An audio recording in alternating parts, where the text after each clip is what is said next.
ఓం గం గణపతయే నమః. స్వర్ణలక్ష్మీ నమస్తే అస్తు. పరబ్రహ్మ స్వరూపిణి రాజ్యం దేహి ధనం దేహి సర్వకామాంచ దేహి మే.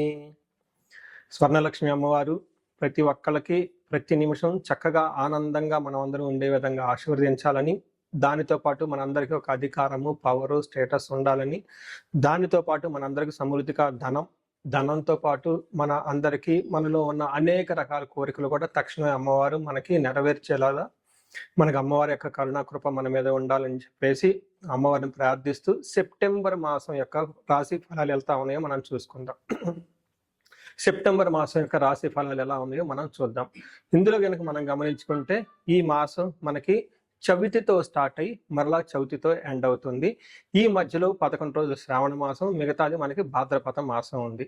ఈ మాసంలో మొత్తం టోటల్గా ఈ సెప్టెంబర్ మంత్లో మనకి కొన్ని ముఖ్యమైన రోజులు ఉన్నాయి. ఇవి ప్రతి ఒక్కళ్ళు సెలబ్రేట్ చేసుకోవాలని, అందరూ ఆనందంగా ఉత్సాహంగా ఉండాలని చెప్పేసి నేను కోరుకుంటున్నాను. అందులో ముఖ్యంగా ఫస్ట్ పండగ మనం చేసుకోవాల్సింది శ్రీకృష్ణ జన్మాష్టమి. సెకండ్ది పోలాల అమావాస్య. అంటే అది చాలా చాలా ముఖ్యమైన పండుగ. అమ్మవారు చాలా ఈజీగా మనందరికీ వరాలు ఇచ్చే అమ్మవారిని మనం చెప్పుకోవాలి. ఎవరికైతే పిల్లలు చనిపోతూ ఉన్నారో, పిల్లలు సరిగ్గా ఎదగటం లేదో, ధనం మన ఇంట్లో ఉండటం లేదో, ఈ పండగ జరుపుకోవాలి, ఈ పోలాల అమావాస్య అని చెప్పేసి నేను కోరుకుంటున్నాను. తర్వాత మనకి భాద్రపద మాసం స్టార్ట్ అవుతుంటే మనకి వినాయక చవితి స్టార్ట్ అవుతుంటుంది. దాని తర్వాత ఇంకొకటి ముఖ్యమైన విషయం ఏంటంటే, నేను అందరూ గమనించుకోవాల్సింది, మనకి పితృపక్షాలు స్టార్ట్ అవుతున్నాయి. వీటిని మహాలయ పక్షాలు అంటారు. ఇది 27వ తారీఖు నుంచి స్టార్ట్ అవుతుంది.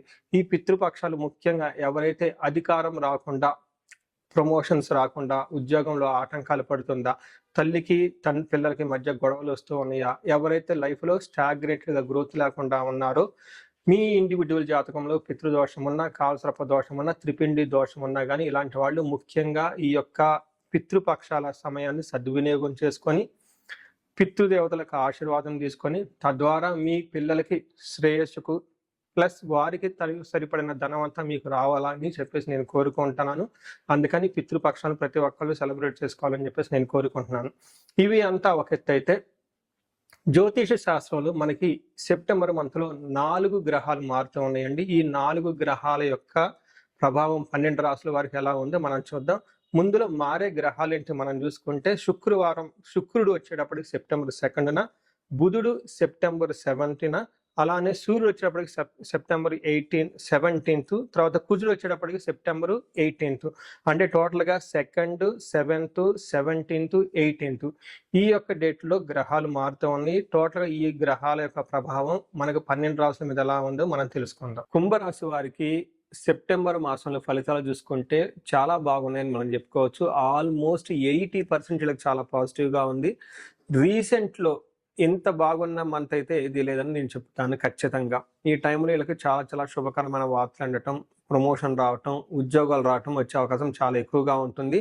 చాలా గ్రహాలు అనుకూలంగా ఉన్నాయని చెప్పుకోవచ్చు. వివరాలు తెలుసుకునే పోయే ముందు ఇందులో ఉన్న నక్షత్రాలు చూసుకుంటే ధనిష్ట 3, 4 పాదాలు, శతభిషం 1, 2, 3, 4 పాదాలు, పూర్వభాద్ర 1, 2, 3 పాదాలు అంతా ఈ కుంభరాశిలో ఉంటారని గమనించుకోవచ్చు. పేరు బలం బట్టి మనం చూసుకుంటే వీళ్ళకి గు, గే, గో, సా, సి, సు, సే, సో, దా అన్న అక్షరాలంతా కూడా ఈ కుంభరాశిలో ఉంటారని గమనించాలి. మనం ముందుగా అనుకున్న విధంగా ఈ రాశిలో వారికి 4 గ్రహాలు మార్పుతో ఎలా ఉంటుందంటే, మనకు మహర్షులు లఘు గోచారము, సూక్ష్మ గోచారం అనే ఒక కాన్సెప్ట్ని ఇంట్రడ్యూస్ చేశారు. దాని ప్రకారం చూసుకుంటే వీళ్ళకి చిన్న చిన్న సంస్కృత మాటల్లోనే టోటల్ మంత్ ఎలా ఉంటుందో మనం తెలుసుకోవచ్చు. అందులో భాగంగా సూర్యుడు వీళ్ళకి 8th హౌస్లో ఉండటంతో ఎఫ్లెక్షన్, పేడ, ఏదో ఒక బాధ కలిగే అవకాశం ఉంటుంది. కుజుని వల్ల సంపదలు వచ్చే అవకాశం ఉంటుంది. బుధుని వల్ల పుత్రుల ద్వారా పుత్రులు చాలా చక్కగా ఉంటారు. ధనం కూడా వచ్చే అవకాశం కనిపిస్తూ ఉంటుంది. అలానే శుక్రుని వల్ల 9వ స్థానంలో ఉండటంతో ఆ సంపదలు బాగుంటుంది, హ్యాపీనెస్ బాగుంటుంది. వైఫ్ నుంచి లేదంటే హస్బెండ్ నుంచి మంచి సపోర్ట్ వస్తుందని మీరు గమనించుకోవాలి. అంటే ఓవరాల్గా చూసుకుంటే ఈ రాశి వాళ్ళకి చాలా చక్కగా ఉందని తెలుసుకోవచ్చు. ఒక్క సూర్యుడి విషయంలో మాత్రం కొంచెం సహనంగా ఉండాలి, కొంచెం పరిహారాలు చేసుకుంటే మంత్ అంతా చాలా బాగుంటుందని చెప్పుకోవచ్చు. సూర్యుడు 8th హౌస్లో ఉంటే ఏం జరుగుతుంది? సూర్యుడు 8వ స్థానంలో ఉంటే దుర్దోష శత్రు సంవాదో గమనాగమన గద దుఃఖ వార్తా శృతం శైవ అష్టమస్తే యథా రవిహి అంటారు సంస్కృతంలో. దీని మీనింగ్ దుర్దోష, చెడు ఉద్దేశాలు చేయాలి అని ఆలోచన వస్తుంది, పాప పనులు చేయాలని ఆలోచన వస్తుంది, కొట్టాలి, తిట్టాలి, ఏదైనా చేయాలని ఒక ఆలోచన, థాట్స్ ఓవర్ అగ్రెషన్ వాళ్ళలో వస్తుందని గమనించుకోవాలి. అంతేకాకుండా శత్రు సంవాద పొయ్యి ఈళ్ళంతా ఈళ్ళ శత్రువులతో గొడవలు పెట్టుకునే అవకాశం ఎక్కువగా ఉంటుంది. గమన వ్యధ అంటే ఎప్పుడైనా ట్రావెల్ చేస్తూ ఉంటే అందులో బాధలు పడే అవకాశం ఎక్కువగా ఉంటుంది. దుఃఖ వార్తాశ్రుతం చేయవ ఏదో అయినా ఒక బ్యాడ్ న్యూస్ అనే అవకాశం కూడాను ఈ రాశి వాళ్ళకి కనిపిస్తుందని తెలుసుకోవాలి. దాంతోపాటుగా ధనం కూడా కోల్పోయే అవకాశం ఈ రాశి వాళ్ళకి ఎక్కువగా ఉంది. అయితే సూర్యుడు ఇబ్బంది పెడుతున్నప్పటికి కూడాను మిగతా గ్రహాలు చాలా అనుకూలంగా ఉన్నాయి. అందులో 6వ స్థానంలో కుజుడు ఉండటం వల్ల ఏం జరుగుతుంది అంటే 6వ స్థానంలో ఎప్పుడైతే కుజుడు ఉంటారో వస్త్రలాభో ధాన్యలాభో ధనలాభో యశో తదహ మనోల్లాసో ధర్మసిద్ధి షష్టమస్తే భవేత్ కుజ అంటారు. అంటే ఈ టైంలో వీళ్ళకి వస్త్రాలు వచ్చే అవకాశం ఎక్కువగా ఉంటుంది. ధనం విషయంలో, ధాన్యం విషయంలో, కీర్తి ప్రతిష్టల విషయాల్లో చాలా చక్కగా ఉంటుంది. మనసంతా ఉత్సాహంగా ఎనర్జెటిక్గా ఉంటుంది. ధర్మసిద్ధి ఏదైనా కనుక మంచి పని చేస్తే అందులో సక్సెస్ వస్తుంది అని మనకి చెప్తూ ఉంటారు. 6వ స్థానంలో కుజుడు ఉండటం చాలా కలిసి వస్తుంది. అయితే ఒక్క విషయం జాగ్రత్తగా ఉండాలి. భార్యాభర్తల మధ్య గొడవలు వచ్చే అవకాశం కూడా ఉంటుంది కాబట్టి కొంచెం జాగ్రత్తగా ఉండాలి. అయితే శుక్రుడు 9వ స్థానంలో ఉండటంతో మహాభాగ్య యోగం, లక్ అనేది ఈ రాశి వాళ్ళకు ఉంటుందని మనం చెప్పుకోవచ్చు.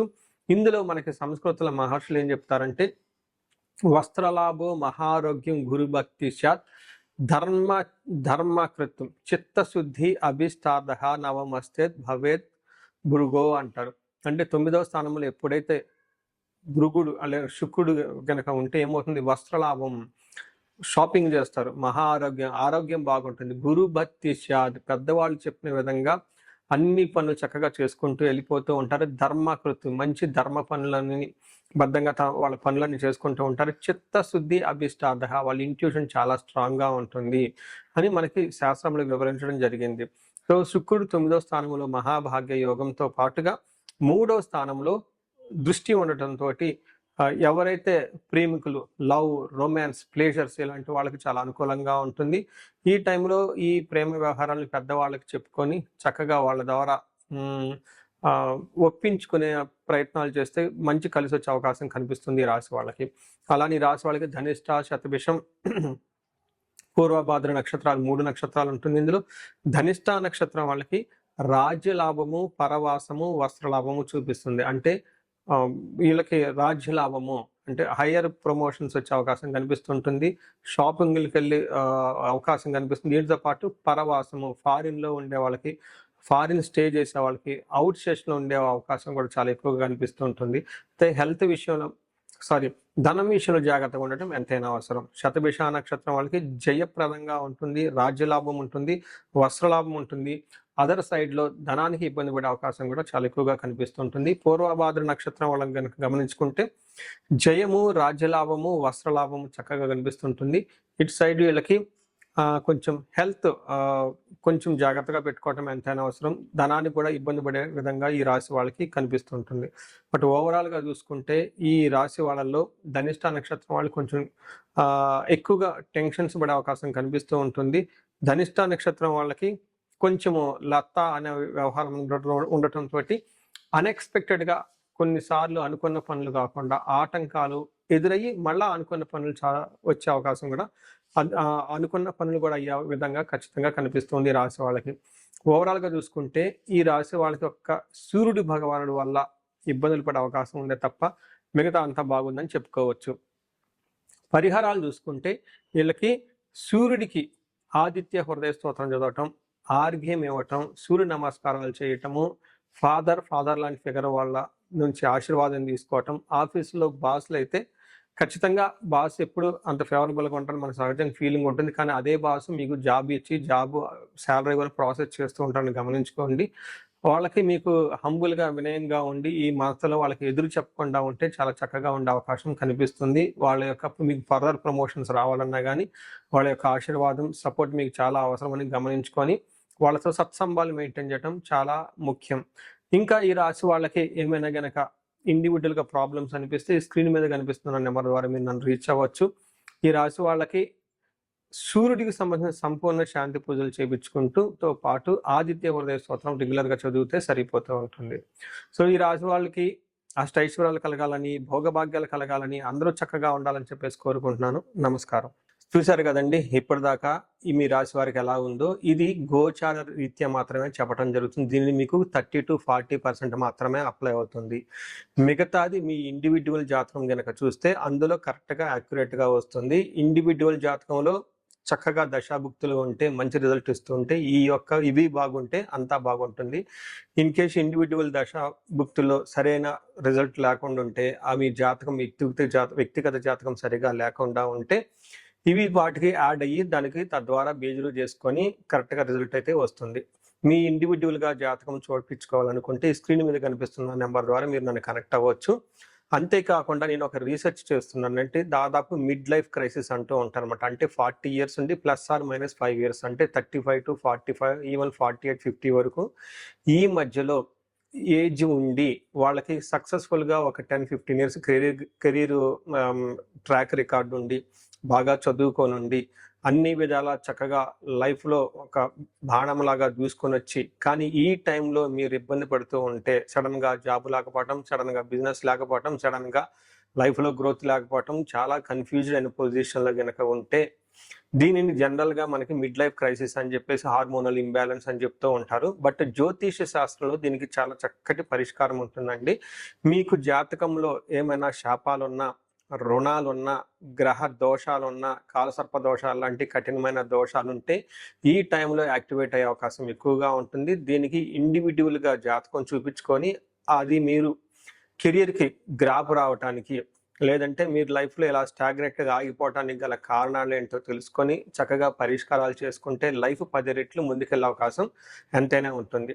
ఇదే కాకుండా నేను ప్రాబ్లమ్ స్పెసిఫిక్గా కూడా చాలా హోమాలు అవన్నీ చేపిస్తూ ఉంటాను. అన్యోన్య దాంపత్య గురించి, అన్యోన్య దాంపత్య పాశుపతాభిషేకం. ఇప్పుడు ఈ మంత్లో మనకి ఫస్ట్ 11 డేస్ ఇంకా శ్రావణ మాసం ఉంది కాబట్టి శ్రావణ మాసాన్ని పురస్కరించుకొని స్వర్ణలక్ష్మి విశేష హోమం చేయించడం జరుగుతుంది. ఇది ప్రతి ఒక్కళ్ళు చేయించుకోవాలని చెప్పేసి నేను కోరుకుంటున్నాను. ఎక్కడైనా మీకు ధనం రాకపోయినా, వచ్చిన ధనం నిలబడకపోయినా, అసలు ఆదాయ వనరులు మీకు ఇన్కమ్ సోర్స్ లేకపోయినా, లేదంటే విపరీతమైన అప్పుల బాధలు ఉన్నా, లేదంటే మీరు ఇచ్చిన అప్పులు తిరిగి రాకపోయినా కానీ ఈ టైంలో చక్కగా స్వర్ణలక్ష్మి విశేష హోమం చేయించుకోవాలని చెప్పేసి నేను కోరుకుంటున్నాను. ఇది సామూహికంగా చేయటం జరుగుతుంది. ఇప్పటిదాకా నేను హోమాలన్నీ 1-to-1 చేపించాను ఎక్కువగా. బట్ ఈసారి మాత్రం సామూహికంగా ఈ యొక్క హోమం చేయించడం జరుగుతుంది. ఈ అవకాశాన్ని సద్వినియోగం చేసుకొని ధన బాధల నుంచి, రుణ బాధల నుంచి బయటపడాలని చెప్పేసి నేను కోరుకుంటున్నా. అంతేకాకుండా ఎవరికైతే హెల్త్ బాగోలేకపోతే మృత్యుంజయ హోమం చేయించుకోవటము, భార్యాభర్తలకు ఇందాక మీరు చెప్పిన విధంగా విశ్వావసు గంధర్వరాజ హోమం చేయించుకోవటం, ఇలా మన్య పాశుపత అభిషేకం, చండీ హోమము, సుదర్శన హోమము, ఇలాంటి ఎన్ని హోమాలైనా కానీ మీరు ఎక్కడైనా కనుక లైఫ్లో ఆగిపోయినట్లు అనిపిస్తే మీ ప్రాబ్లమ్ స్పెసిఫిక్గా కూడా హోమాలు, పూజలు చేయించడం జరుగుతుంది. సో మీరు లైఫ్లో ఎక్కడ ఆగకుండా ఉండాలని, జీవితంలో 3 పువ్వులు 6 కాయలుగా సాగిపోవాలని, మీకు అష్టలక్ష్మీలు చక్కగా కలిసి ఉండాలని చెప్పేసి నేను కోరుకుంటున్నాను. మీ అందరికీ అష్టైశ్వర్యాలు కలగాలని, భోగభాగ్యాలని కోరుకుంటున్నాను. నమస్కారం.